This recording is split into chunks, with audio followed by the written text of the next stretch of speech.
তো সাইয়েদনা সুলাইমান বললেন, আল্লাহ, গোটা বিশ্বের সব প্রাণীকুল, পশুকুল, পক্ষীকুল, জিনকুল সবাইকে আমি একবেলা লাঞ্চ খাওয়াবো, দুপুরের খাবার। আল্লাহ বললেন, নো সুলাইমান, এটা তোমার কাজ না, এটা আমার কাজ, তুমি পারবা না। সাইয়েদনা সুলাইমান বললেন, আমার মনে বড় শখ, আমি যদি একবেলা সবারে মেহমানদারি করাইতে পারতাম, আমার কলিজাটা ঠান্ডা হয়ে যেত।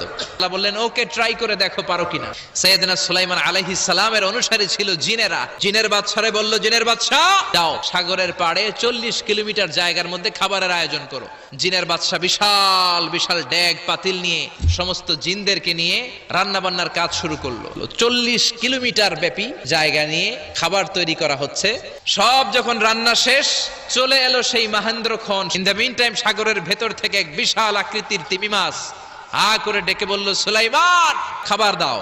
উনি ঘোষণা দিলেন, যাও এটারে খাবার দাও। তিমি মাছ বিশাল বড় হা করে বসে আছে সাগরে। জিনের বাদশা খাবার দিতে লাগলো। 1 কিলোমিটার শেষ, 5 কিলোমিটার শেষ।